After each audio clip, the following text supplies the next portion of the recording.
Hello po Leo Collective, Sun, Moon and Rising. Ako po si James.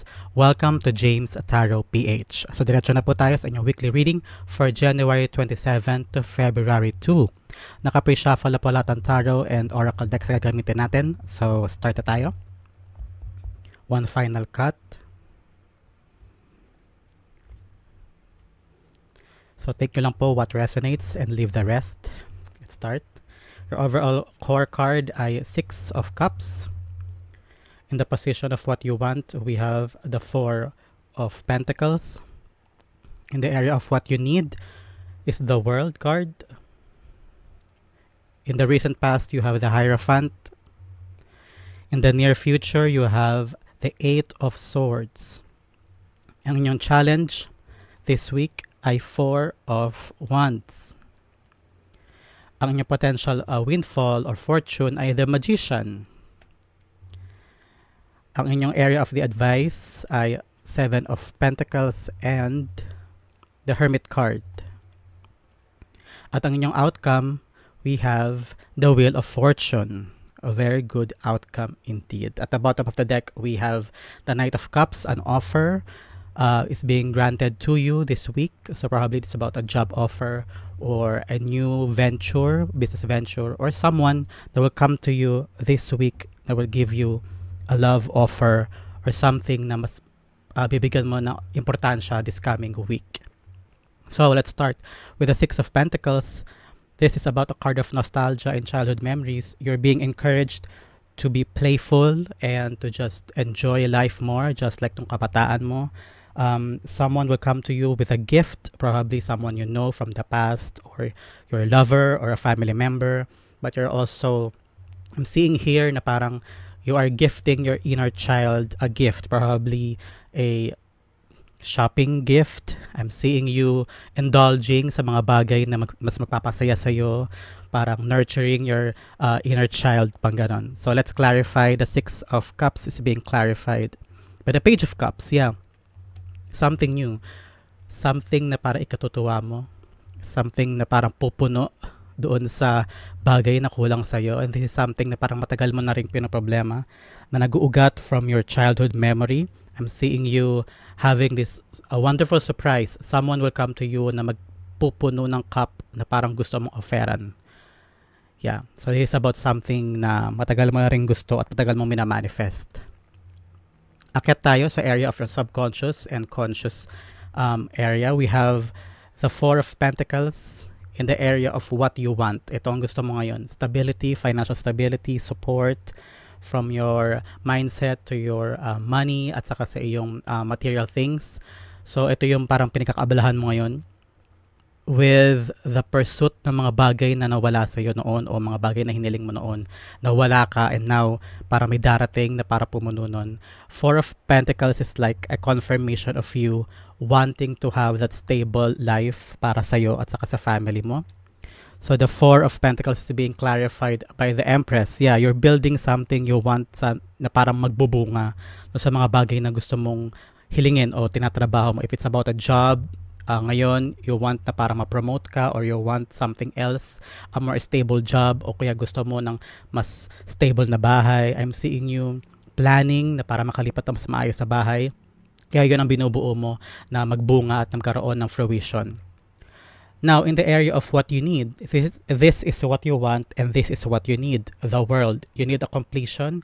You need success. Kung kailangan mo ulit mag-aral, I'm hearing kung kailangan mo ulit mag-aral, go ahead. Kung kailangan mo mag-research about something, go ahead because you need like a full return sa mga bagay na kailangan mong gawin. If you need closure on something, the world is confirming that para daw makapagsimula ka ng panibagong bagay, you need closure. I'm also seeing success sa tinatrabaho mo ngayon. If you're studying, this is a confirmation of your success. Recognition, and also you completing something about yung tagang bagay na pinaproblema mo pa before. So let's clarify the world. The world is being clarified by the Temperance. You've been very, very, very guided all along sa journey mo na ito. Kung ano man daw yung dapat mong tapusin at dapat mong buuin, you are guided. You just need to be very, very much patient with the process. And Archangel Michael naman is here to protect and support you in your endeavor. In the recent past, you have the Hierophant. I'm seeing na parang this is you conforming to a tradition, conforming to parang rules na inimpose sa'yo. You followed the rules, you followed everything na parang kailangan mong gawin.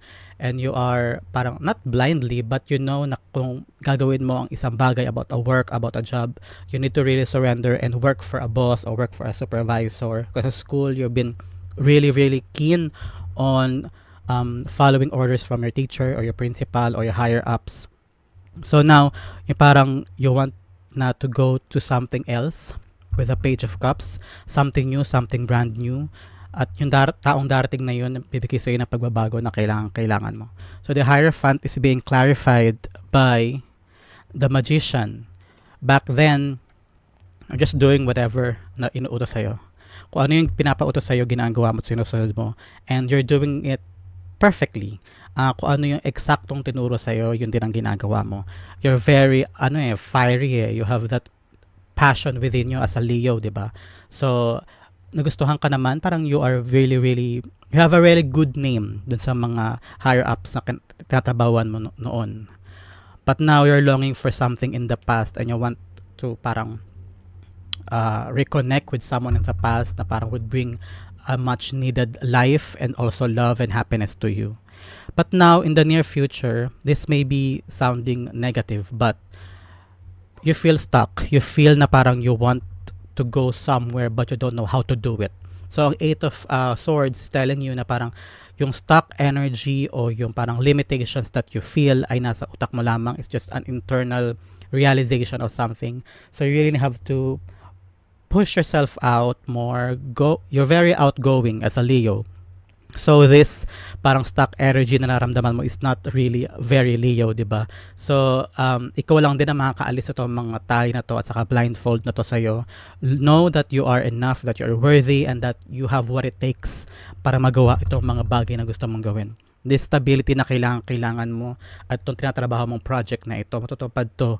You just have to really remove this Eight of Swords mindset na meron ka. So let's clarify.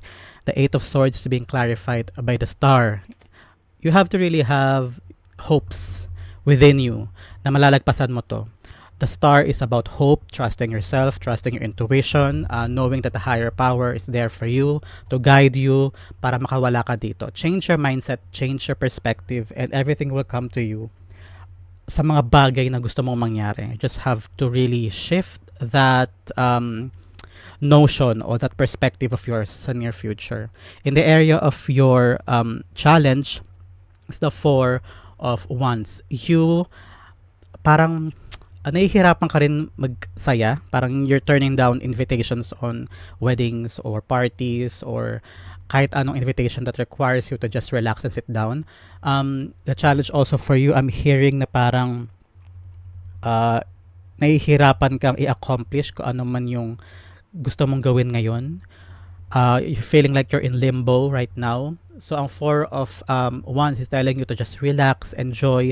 If someone asks you or invite you into something, go. That will help you para ma-cleanse yung parang negativity na nararamdaman mo. Matanggal ka dito sa stuck mindset na nararamdaman mo sa Eight of Swords. So go to that party and enjoy it. Baka doon pa mo mapamakita yung hinahanap mo na kasagutan o parang start over sa bagay na to. So let's clarify. Four of Wands is being clarified by the World. 2 beses siyang dumating sa ating reading. So sinasabi talaga ng reading today na it is what it is. If there's 2 beses na lumabas ang World, dito naman sinasabi lumabas ka sa maliit mong bubble. Get out of your shell, enjoy more, go out more, be outdoorsy. Leo ka, you're very outgoing, but I don't know what happened to you na parang feeling mo you're stuck ka. But you're not. Just have to really enjoy more, be sociable, and find that groove again, dance again more, para makita mo na you're not delayed or you're not really, hindi ka naka-stuck dun sa bagay na gusto mong ma-accomplish. In the area of your fortune o swerte, you have the Magician. So really, you're not really stuck sa mga bagay na iniisip mo na kaya mong gawin. You have everything that you need sa lamesang ito. You have everything the talent, the skills, and the things na kailangan mo para ma-accomplish mo yung gusto mo. Whatever you think, kung ano may minamanifest mo, makukuha mo. And this January 27 to February 2, ito yung tamang time frame para matupad mo yung mga gusto mong gawin. So let's clarify. We have the Emperor. So you really have the power and the control and the guts para magawa mo itong mga bagay mo na to this week. So a very fortunate time to do kung ano mong gusto mong gawin, kung ano mong gusto mong lutuin, kung ano mong gusto mong gawin na project o kung gusto mong mag-apply. This is the right time to do that kasi matutupad yung mga gusto mo. In the area of your advice, we have the Seven of Pentacles and the Hermit. You like reevaluating the things that you want to do. Asking yourself kung tama pa ba itong ginagawa ko, ano pa bang area ang kailangan kong pagtuunan ng pansin in order for these seeds to grow properly at makuha mo yung result na kailangan mo. You really have the Hermit card. Dig deep within you, know kung ano talaga dapat mong gawin. Search within you para hindi ka rin maligaw. Focus on the things that are very important to you and that matters para sa'yo. So that was our divine message. Seven of Pentacles and the Hermit. So let's clarify them. We have Ace of Wands. Kailangan mo talaga ng spark na yun. Spark to know kung ano ang dapat mong gawin. Spark to really parang isang light bulb moment to know kung ano ang dapat mong i-prioritize sa mga bagay na gusto mong magbunga na mas maayos na mas makakatulong sa'yo on the long run. The Hermit card is being clarified by the King of Swords. Know what you want. Panindigan mo kung ano gusto mo. Make sure that kung ano yung decision mo ay yun talaga yung gusto mo. So the Hermit is like searching for that light na hawak niya sa lamp. Realizing na kung ano man yung hinahanap niya at kung anong gusto niya ay nasa kanya lang all along. So you have that paninindigan in the King of Swords na kailangan mong gawin. So that was your divine advice. Bago tayo pumunta sa outcome na Wheel of Fortune sa iyong linggong ito, let's have some oracle cards as additional information and messages. First, we have the Snake Spirit. Kung nakakita kayo ng mga snake dito nakaraan, whether sa picture or personal o napag-usapan ninyo o narinig mo, this is a confirmation that this message is for you. Snake Spirit is time to heal. So ito mga bagay na iniwan mo. Now this confirms kung bakit meron kang Eight of Swords at saka ng nostalgia card na Six of Cups, something from the past na hindi mo ma-let go. So you have to really move on and do something else for you na ito na yung panahon para sa'yo mag-heal, para yung Wheel of Fortune mo umikot sa in favor of you. The next message we have, conclusions are within reach. Itong tinatrabaho mo, like the said of the world, dalawang the world, kung ano mo itong tinatrabaho mo, malapit na itong matapos, malapit mo na makuha kung ano yung pinapangarap mo para doon sa bagay na yon. The Four of Wands here also says about parang completion and also parang finish line. Itong Four of Wands. So in order for you to achieve the Four of Wands, kailangan mo alisin yung sarili mo dito sa Eight of Swords mindset mo. Okay. And the last message is protected by angels. You are cherished by the angels. See, di ba kayo nasabi ko nito si Archangel Michael? So you are protected. Know that whatever endeavor na gagawin mo o decision na gagawin mo, know that you are protected and know that your angel guides and your spirit guides are with you. Now, in the area of your outcome, we have the world. The world, the Wheel of Fortune. So, the world is your oyster, kumbaga. So, everything is turning out in your favor. Yung fate, yung tadhana mo, kapalaran mo ay nakapabor sa'yo. You are guided by the angels.